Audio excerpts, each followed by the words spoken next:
안녕하세요. 제 이름은 정혜숙입니다. 어디서부터 이야기를 꺼내야 할까요? 그때 그 전화만 아니었다면 어쩌면 제 인생은 아무 일 없이 평탄했을지도 모르겠습니다. 이 이야기는 제 아들, 도윤이에게서 걸려온 전화 한 통으로 시작됩니다.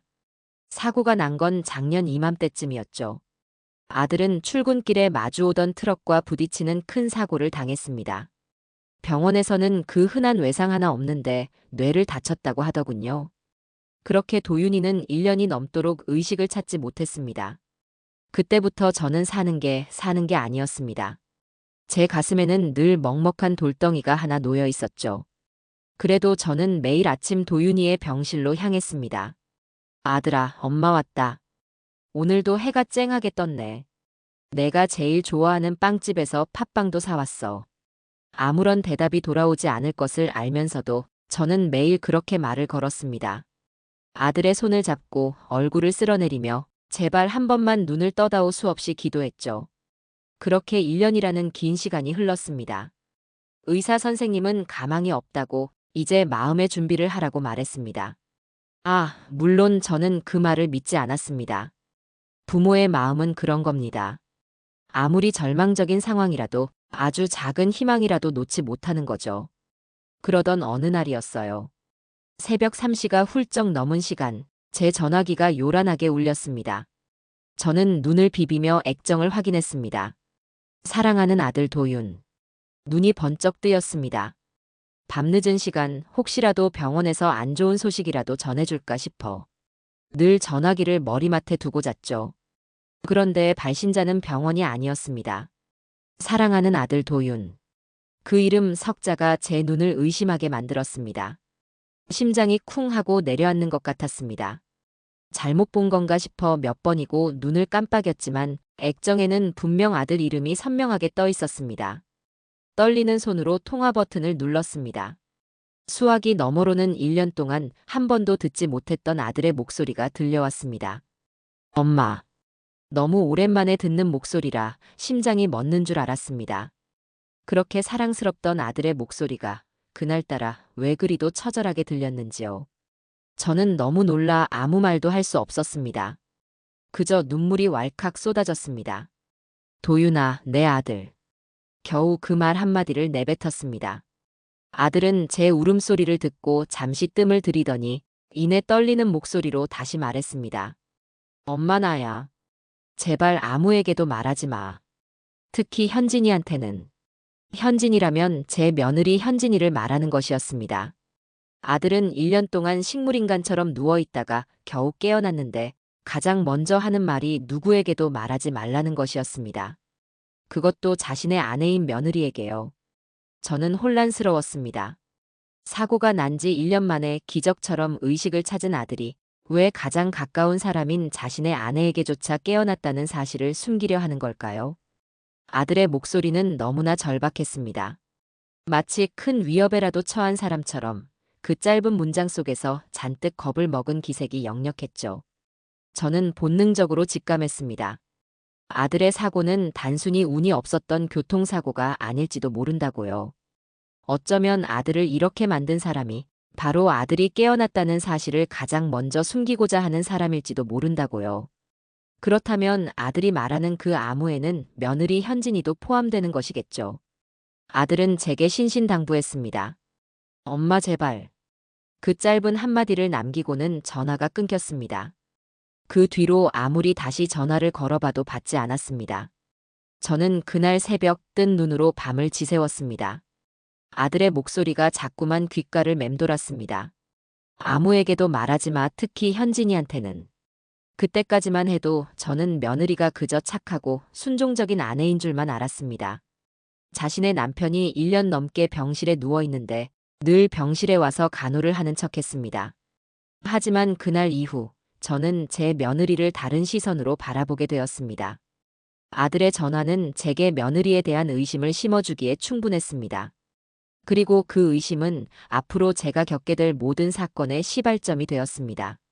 아들의 전화를 받고 난 후 저는 이전과는 다르게 며느리 현진이를 관찰하기 시작했습니다. 그때부터였습니다. 제가 알던 며느리의 모습이 전부 가식이었다는 것을 깨닫게 된 건요. 도윤이가 사고를 당한 후 며느리는 매일 병원에 와서 도윤이 곁을 지켰습니다.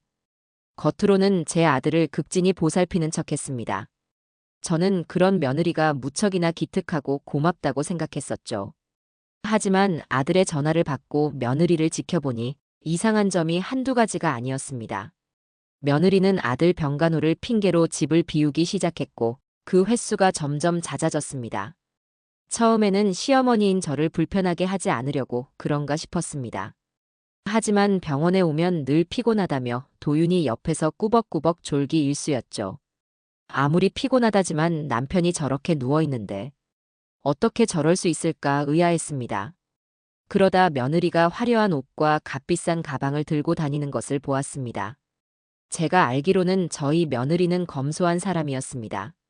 결혼 전부터 명품이나 사치와는 거리가 먼 사람이었죠. 그런데 며칠 전부터는 에르스니 아네리니 하는 고급 가방을 번갈아 들고 다녔습니다. 옷도 평소에는 입지 않던 값비싼 코트를 입고 신발도 반짝이는 것만 신고 다녔습니다. 한두 번은 그럴 수도 있다 생각했습니다. 하지만 날이 갈수록 며느리의 옷차림은 점점 더 화려해졌습니다. 아들의 병원비도 만만치 않을 텐데 저렇게 돈을 써도 되는 건지 걱정이 되었습니다. 슬며시 며느리에게 물어봤습니다. 현진아, 그 가방은 새로 산 거니? 며느리는 능청스럽게 웃으며 말했습니다. 어머님, 저 얼마 전에 부장님이 성과금 주셔서요. 이걸로 평소 갖고 싶던 가방 하나 샀어요. 남편이 아픈데 제 신세 한탄만 하고 있을 수는 없잖아요. 그 말을 듣고 저는 더는 아무 말도 할 수 없었습니다. 한편으로는 이해가 되면서도 한편으로는 찜찜한 기분이 들었습니다. 그때쯤이었습니다. 아들의 회사에 대한 소문을 듣게 된 건요. 아들은 평소 다니던 회사의 사장 자리에서 물러나고 며느리가 그 자리를 대신하게 되었다는 소문이었습니다. 저는 깜짝 놀라 며느리에게 물었습니다. 현진아, 회사 지분을 판다는데 무슨 말이니? 며느리는 태연하게 대답했습니다. 어머님, 저 병원비가 너무 걱정돼서요. 도윤이 오빠가 쓰러진 뒤로 회사 운영이 어려워졌어요. 어차피 남편이 병원에 누워있는 이상 회사도 언제까지고 버틸 수 없고요. 그래서 지분을 조금 팔아 병원비를 마련하려고요. 며느리의 말은 너무나 논리적이었습니다. 아무 의심 없이 들었다면 고개를 끄덕였을 것입니다. 하지만 아들의 전화가 자꾸만 귓가에 맴돌았습니다. 특히 현진이한테는. 아들은 왜 며느리를 조심하라고 했던 걸까요? 며느리의 수상한 행동과 맞물려 저의 의심은 점점 더 깊어졌습니다. 그때부터 저는 아들의 병간호를 핑계로 아들 부부의 집을 드나들기 시작했습니다. 며느리는 제가 아들 집에 드나드는 것을 반기지 않는 눈치였습니다. 제가 올 때마다 현관에 놓인 신발이 늘어났고 며칠 뒤에 가면 또 다른 신발이 놓여 있었습니다. 누군가 제 아들 집에 들락거리는 것 같았죠. 며느리에게 물어봐도 별다른 대답을 해주지 않았습니다. 어머님, 그냥 친구들이 잠깐 다녀간 거예요. 그렇게 말하며 대화를 회피했습니다. 저는 며느리의 말을 그대로 믿을 수 없었습니다. 그때부터였죠. 제가 며느리의 모든 것을 의심하기 시작한 건요. 도윤이의 사고도 며느리의 수상한 행보도 회사 지분을 팔아치우려는 것도 모두가 저에게는 거대한 의문점 덩어리였습니다. 저는 차마 아들의 병원비가 걱정돼 지분을 판다는 며느리를 막을 수 없었습니다. 하지만 마음속으로는 아들을 위해 무언가를 해야겠다는 결심을 했습니다. 그 결심은 저를 며느리의 방으로 이끌었고 그곳에서 저는 모든 사건의 단서를 발견하게 됩니다. 이 모든 것은 도윤이의 사고와 깊은 연관이 있음을 직감했습니다. 저는 더 이상 물러설 수 없었습니다. 아들을 위해 그리고 저를 위해 진실을 밝혀야 했습니다. 저는 그날 밤 아들의 전화를 받고 잠 한숨 제대로 자지 못했습니다. 그때부터였습니다. 제가 며느리를 의심의 눈초리로 바라보기 시작한 건요. 며느리의 수상한 행동과 아들의 경고가 제 머릿속을 떠나지 않았습니다. 아마도 아들은 사고를 당하기 전부터 이미 무슨 일이 벌어지고 있다는 것을 알고 있었던 것 같습니다. 아니, 어쩌면 저를 이렇게 만들려는 누군가의 계획을 눈치챈 것이었겠죠. 저는 아들이 제게 남긴 마지막 말, 특히 현진이한테는 말하지 말라는 말을 곱씹으며 아들의 의도를 파악하려고 애썼습니다. 며칠 후 저는 아들 부부의 집을 다시 찾아갔습니다. 아직도 아들의 병간호를 하는 핑계를 대고 말이죠. 며느리는 제가 오는 것을 불편해하는 기색이 역력했지만 겉으로는 아무렇지 않은 척했습니다. 저는 며느리의 눈을 피해 아들의 서재로 향했습니다. 아마 아들의 모든 단서는 그곳에 있을 것 같았습니다. 도윤이는 어린 시절부터 비밀스러운 것을 숨기는 것을 좋아했죠. 늘 자신만의 비밀 장소를 만들곤 했습니다. 그 버릇이 지금까지 이어졌을 것이라고 생각했습니다. 저는 아들이 평소에 아끼던 책들을 유심히 살펴보았습니다. 아들은 책을 읽을 때마다 마음에 드는 구절에 연필로 밑줄을 긋거나 페이지를 접어두곤 했습니다. 아들의 책장을 한 칸씩, 한 권씩 빼서 살펴보았습니다. 아니나 다를까 책 한 권이 다른 책들보다 삐뚤어져 있었습니다. 그 책은 아들이 가장 아끼던 어린 시절부터 늘 곁에 두던 책이었습니다. 저는 조심스럽게 그 책을 빼냈습니다. 그러자 책장 뒤에 조그마한 공간이 드러났습니다. 제 가슴이 쿵쾅거렸습니다. 예상대로였습니다. 그 작은 공간에는 검은색 상자가 하나 놓여 있었습니다. 저는 상자를 꺼내 조심스럽게 열었습니다. 그 안에는 손톱만 한 크기의 메모리 카드가 들어 있었습니다. 아마도 아들의 블랙박스 메모리 카드일 것입니다. 저는 그 메모리 카드를 손에 쥐고 서재를 빠져나왔습니다. 손에 땀이 흥건했습니다. 혹시라도 며느리가 눈치챌까봐 저는 숨막히는 긴장감 속에서 메모리 카드를 제 주머니에 넣었습니다. 집으로 돌아와 저는 바로 컴퓨터로 메모리 카드를 확인했습니다. 컴퓨터에 메모리 카드를 꽂고 파일을 열어보니 수많은 영상 파일이 나타났습니다. 저는 그 파일들을 하나하나 넘겨보았습니다.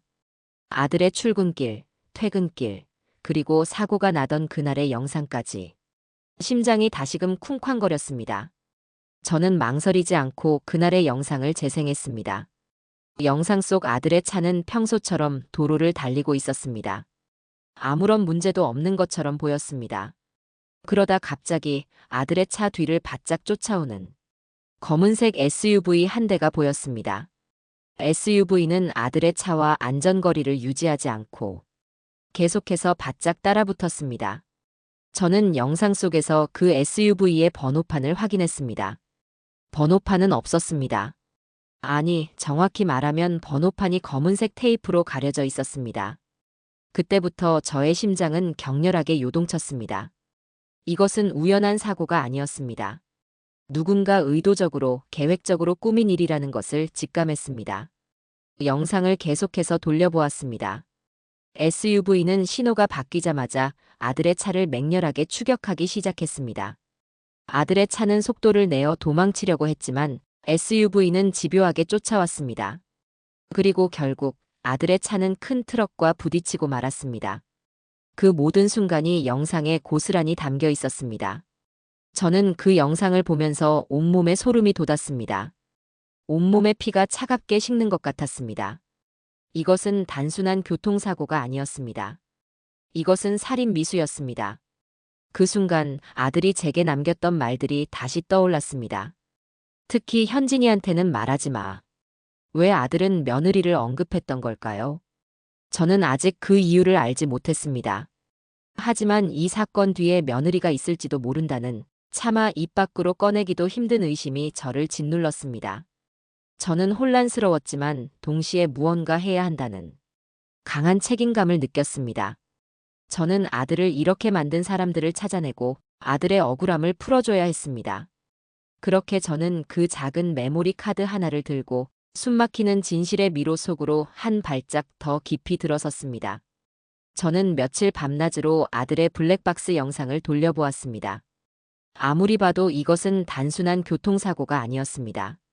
누군가 고의로 아들을 노린 것이었죠. 그렇다면 아들이 말한 대로 이 모든 것에 며느리가 연관되어 있다는 뜻일까요? 저는 며느리의 모든 행동을 다시 되짚어 보았습니다. 도윤이가 사고 난 이후 며느리는 고급 옷과 가방을 사들이고 회사 지분을 팔아치우려 했죠. 저는 그저 병원비가 걱정돼서 그런 줄로만 알았습니다. 하지만 지금 와서 생각해보니 그 모든 행동이 석연치 않았습니다. 어느 날 오후 아들의 병원에 들렀다가 현진이와 함께 집으로 돌아왔습니다. 현진이는 피곤하다며 방으로 들어가 버렸고 저는 현관문을 닫고 거실 소파에 앉아 멍하니 천장을 바라보았습니다. 그때였습니다. 현진이의 방에서 핸드폰 진동 소리가 계속해서 울렸습니다. 똑, 똑, 똑. 저는 무심코 소리가 나는 쪽으로 고개를 돌렸습니다. 현진이 방 화장대 위에 놓인 핸드폰이 진동하고 있었습니다. 현진이는 전화를 받지 않았습니다. 혹시나 중요한 전화일까 싶어 제가 대신 받아줘야 하나 고민했습니다. 그때 핸드폰 액정에 뜬 발신자 이름을 보았습니다.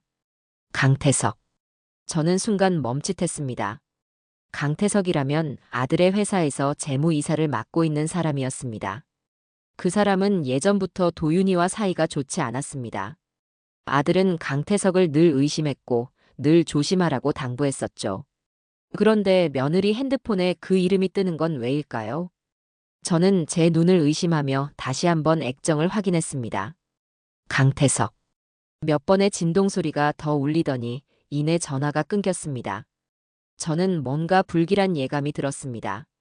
제가 알던 현진이는 이런 사람이 아니었습니다. 저는 조심스럽게 현진이의 방으로 들어섰습니다. 현진이는 침대에 누워 잠이 들어 있었습니다.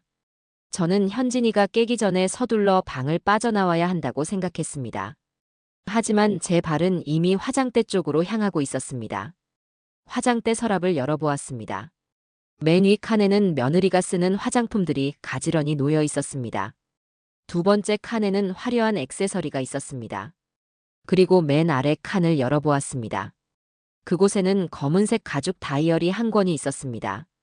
겉으로 보기에는 평범한 다이어리였습니다. 저는 다이어리를 꺼내 조심스럽게 펼쳐보았습니다. 첫 장에는 며느리의 필체로 빼곡하게 글씨가 쓰여 있었습니다.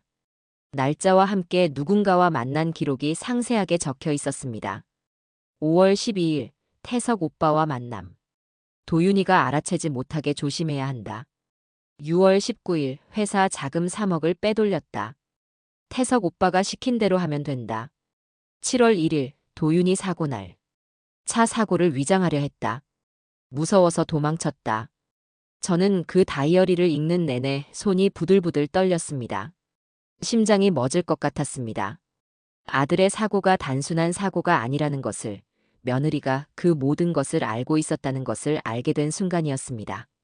아니, 알고 있는 정도가 아니었습니다. 이 모든 것을 며느리가 직접 꾸민 것이나 다름없었습니다. 아들 도윤이가 말했던 현진이한테는 말하지 말라는 말이 그제야 비로소 무슨 뜻인지 명확하게 이해되었습니다.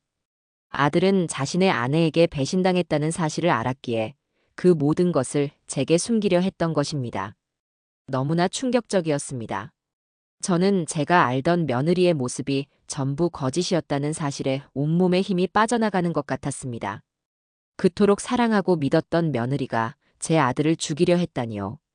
저는 다이어리를 덮고 서둘러 현진이의 방을 빠져나왔습니다. 그리고 다이어리를 제 가방 속에 넣었습니다. 그때였습니다.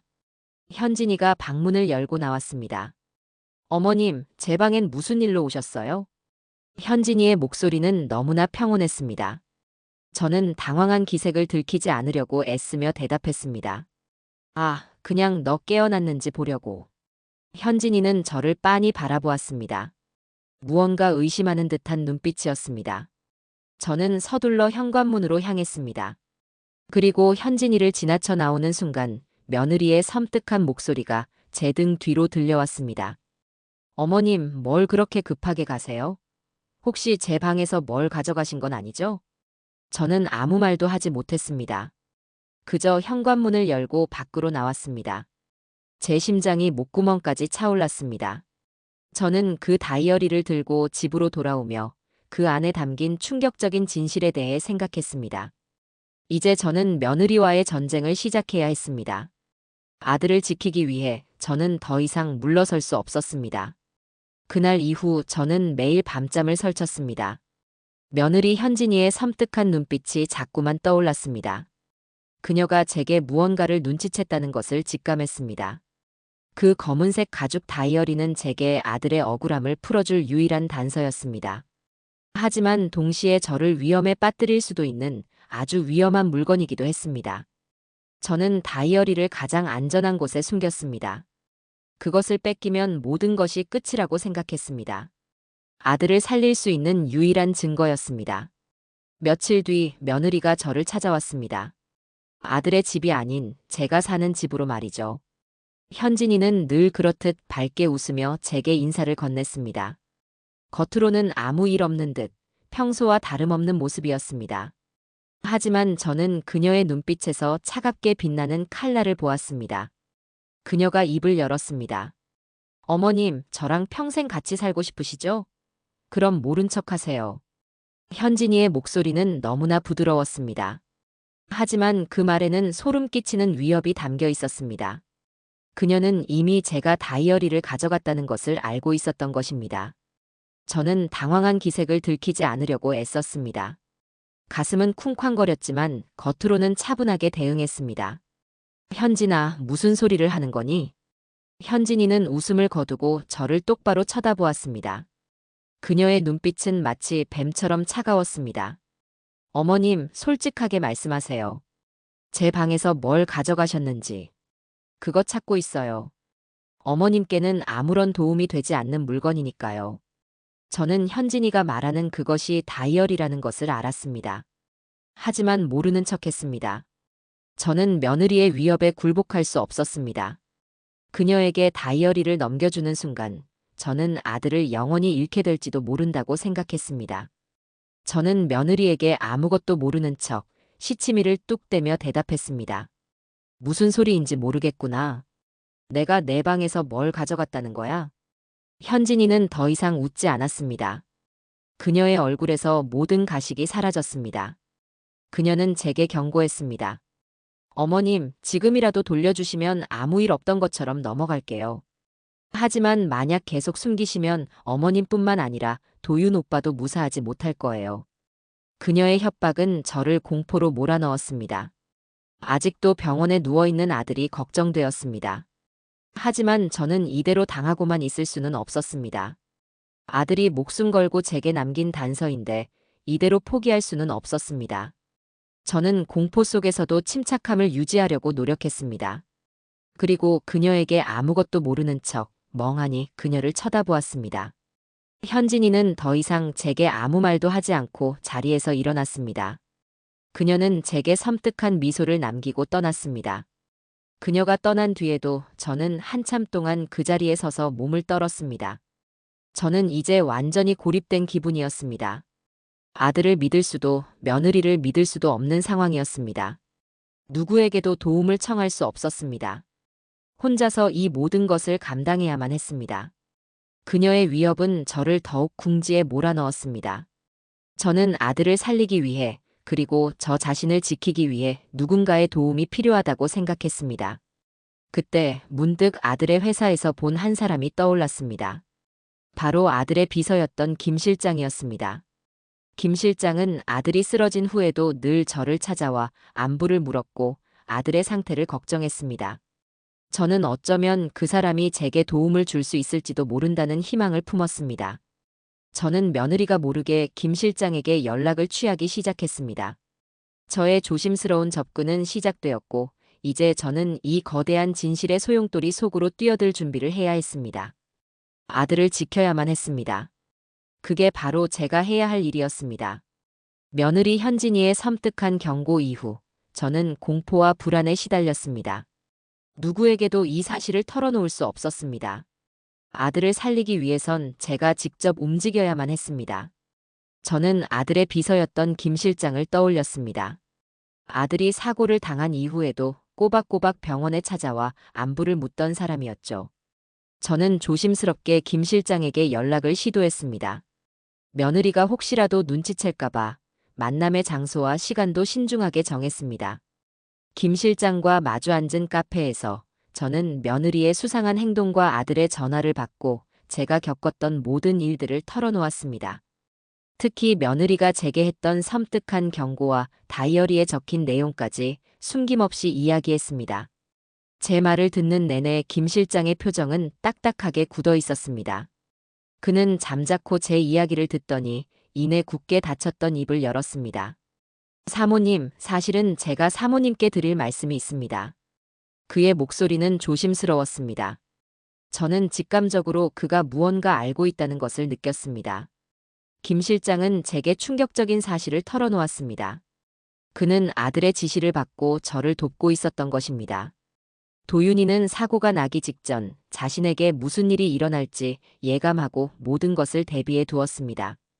그리고 가장 믿을 만한 사람인 김 실장에게 만약에 사태가 발생하면 어머니를 도우라고 지시했던 것이죠. 저는 그 말을 듣고 가슴이 미어졌습니다. 아들이 얼마나 외롭고 두려웠을까 하는 생각에 눈물이 왈칵 쏟아졌습니다. 김 실장은 제게 서류 봉투 하나를 건넸습니다. 저는 떨리는 손으로 봉투를 열었습니다. 봉투 안에는 회사 CCTV 영상이 담긴 USB 하나와 여러 장의 서류가 들어 있었습니다. 이건 회사 CCTV 영상입니다. 현진 사장님이 회사 자금을 빼돌리는 모습이 고스란히 담겨 있습니다.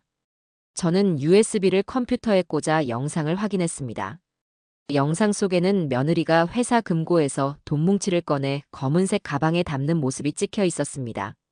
그 옆에는 아들의 회사 재무이사였던 강태석이 며느리를 돕고 있었습니다. 그들은 서로 이야기를 주고받으며 능숙하게 돈을 옮겼습니다. 영상은 현진이와 강태석이 오랫동안 서로 공모해왔음을 보여주고 있었습니다. 그들은 서로 사랑하는 연인처럼 보였습니다. 저는 며느리가 그저 돈 때문에 이런 짓을 벌였다고 생각했는데 그게 아니었습니다. 강태석이라는 사람이 뒤에 있었던 것입니다. 이 모든 것을 며느리가 혼자 꾸민 것이 아니라는 사실이 저를 더욱 분노하게 만들었습니다. 김 실장은 제게 또 다른 서류를 보여주었습니다.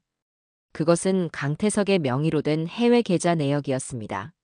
며느리가 빼돌린 회사 자금이 모두 그 계좌로 흘러들어간 내역이었습니다. 저는 그 서류를 보며 온몸에 소름이 돋았습니다. 며느리는 저를 속이고 아들을 기만하고 그 모든 것을 강태석과 함께 꾸몄던 것입니다. 김 실장은 이 모든 것이 아들, 도윤이의 계획이었다고 말했습니다. 아들은 사고가 나기 전부터 며느리와 강태석의 관계를 의심하고 그들을 감시하고 있었습니다. 그리고 그들의 모든 배신 행각을 기록으로 남겼습니다. 블랙박스 영상은 물론 CCTV 영상과 비밀 장부까지 모든 증거를 수집해 두었던 것입니다. 저는 그제야 모든 퍼즐 조각이 맞춰지는 것을 느꼈습니다. 아들이 왜 며느리를 조심하라고 했는지, 왜 사고가 단순한 사고가 아니었는지, 그리고 며느리가 왜 그토록 회사 지분을 팔아치우려 했는지. 이 모든 것이 한 줄기 빛처럼 선명하게 드러났습니다. 저는 이제 혼자가 아니었습니다. 아들을 돕고 아들의 진실을 밝힐 사람이 생긴 것입니다. 아들이 남겨준 단서들과 김 실장이 가져온 증거들로 저는 이제 며느리와의 싸움에서 이길 수 있다는 희망을 품었습니다. 그리고 이 모든 것을 세상에 밝혀 아들의 억울함을 풀어줘야겠다고 결심했습니다. 김 실장이 가져다 준 증거물들과 며느리가 쓴 다이어리 그리고 아들의 블랙박스 영상까지 저는 이 모든 것들을 하나의 파일에 정리했습니다. 그리고 이사회 날을 기다렸습니다. 며느리 현진이와 강태석의 배신 행각을 만천하에 드러낼 날을요. 그날 아침 저는 평소와 다름없는 옷차림으로 집을 나섰습니다. 손에는 아무것도 들지 않았습니다. 모든 증거물은 이미 김 실장의 손에 안전하게 옮겨져 있었습니다. 이사회 회의장으로 가는 길, 저는 마치 사냥을 나서는 사냥꾼처럼 차분하고 결연했습니다. 며느리와 강태석은 이미 모든 것을 알고 있겠지만 제가 어떤 카드를 꺼낼지는 모를 것이라고 생각했죠. 그들은 아마 제가 그저 늙은 시어머니에 불과하다고 생각했을 것입니다. 하지만 저는 이제 더 이상 과거의 제가 아니었습니다. 아들을 위해 제 모든 것을 걸고 싸울 준비가 되어 있었습니다. 이사회 회의장에는 이미 많은 사람들이 모여 있었습니다. 며느리 현진이는 늘 그렇듯 화려한 옷차림으로 참석자들에게 인사를 건네고 있었죠. 제 눈에는 그녀가 쓰고 있는 가식의 가면이 너무나도 선명하게 보였습니다. 현진이는 저를 발견하고는 제게 다가와 말했습니다. 어머님, 오늘은 웬일이세요? 남편 병간호도 힘드실 텐데. 저는 며느리의 위선적인 말에 아무런 대꾸도 하지 않았습니다. 그저 차가운 눈빛으로 그녀를 쳐다보았죠. 그녀는 순간 당황한 듯 했지만 이내 평온한 표정을 되찾았습니다. 곧이어 회의가 시작되었고 며느리는 유창한 말솜씨로 회사의 미래에 대해 설명하기 시작했습니다. 그 말에는 모두가 고개를 끄덕였습니다. 그때였습니다. 저는 조용히 손을 들었습니다. 며느리는 저를 쳐다보며 어색하게 웃었습니다. 어머님, 무슨 드릴 말씀이라도 있으신가요? 저는 자리에서 일어나 천천히 말했습니다. 네, 드릴 말씀이 있습니다. 모두가 궁금해하시는 아들의 사고에 대해, 그리고 이 회사에 대해 제가 아는 진실을 말씀드리려고 합니다. 회의장 분위기는 순식간에 싸늘해졌습니다. 며느리의 얼굴은 하얗게 질렸고 강태석은 저를 노려보았습니다. 저는 준비해온 자료를 스크린에 띄웠습니다. 그 안에는 아들의 블랙박스 영상과 며느리가 빼돌린 자금이 담긴 CCTV 영상, 그리고 며느리가 쓴 다이어리 속 내용이 정리되어 있었습니다. 영상 속에서 며느리와 강태석이 금고에서 돈을 빼돌리는 모습이 나타나자 회의장은 술렁였습니다. 며느리는 당황했지만 이내 뻔뻔하게 소리쳤습니다. 어머님, 지금 무슨 짓을 하시는 거예요? 제 명예를 훼손하는 발언을 당장 멈추세요. 강태석도 거들었습니다. 사모님, 저희가 회사 자금을 빼돌렸다는 증거라도 있으신가요? 저 영상은 조작된 겁니다. 그들은 끝까지 자신들의 죄를 부인했습니다. 그때 저는 다이어리를 꺼내 들었습니다. 다이어리 안에는 강태석의 이름과 함께 돈을 빼돌린 날짜, 금액, 그리고 아들의 사고를 언급한 내용까지 고스란히 담겨 있었습니다. 며느리는 그 다이어리를 보고는 얼굴이 창백해졌습니다. 하지만 그녀는 끝까지 거짓말을 했습니다. 어머님, 이건 제가 쓴 게 아니에요. 전부 다 조작된 거예요. 그녀의 거짓말에 더 이상 회의에 참석한 사람들도 혼란스러워했습니다. 그때였습니다. 회의장 문이 열리고 한 사람이 휠체어를 타고 들어왔습니다. 모두가 놀란 눈으로 그를 바라보았습니다. 그는 제 아들 도윤이었습니다. 도윤이는 1년 넘게 병실에 누워있던 모습과는 전혀 달랐습니다. 그는 휠체어에서 천천히 자리에서 일어났습니다. 모두가 숨죽인 채 도윤이를 바라보았습니다. 저는 눈물이 흘러내렸지만 그 눈물을 닦을 겨를조차 없었습니다. 도윤이는 마이크를 잡고 떨리는 목소리로 말했습니다. 저는 이 모든 것에 대한 진실을 말씀드리려고 이 자리에 왔습니다. 도윤이는 며느리와 강태석이 꾸민 모든 계획을 낱낱이 밝히기 시작했습니다. 회사 자금을 빼돌리고 자신을 죽이려 했던 그들의 배신 행각을 말이죠. 도윤이의 목소리는 점점 더 단호해졌고 회의장은 순식간에 아수라장이 되었습니다. 며느리는 그 자리에 주저앉아 멍하니 도윤이를 바라보았습니다. 강태석은 도망치려 했지만 이미 김 실장이 문을 잠근 뒤였습니다. 그들의 모든 죄가 만천하에 드러난 순간이었습니다. 그제야 저는 1년 동안 짊어졌던 무거운 짐을 내려놓을 수 있었습니다. 아들의 사고는 단순한 사고가 아니었습니다. 이 모든 것을 꾸민 사람은 다름 아닌 제 아들의 아내였습니다. 며느리와 강태석은 결국 그 자리에서 경찰에 체포되었고 법의 심판대에 서게 되었습니다. 모든 것이 끝났습니다.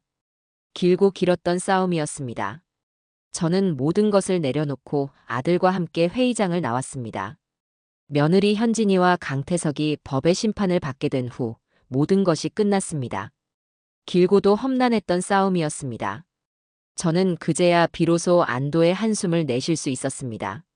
아들은 재활 치료를 시작했고 저는 아들의 곁을 지키며 회복을 도왔습니다. 매일 아침 병원에 가서 아들의 손을 잡고 함께 산책을 했습니다.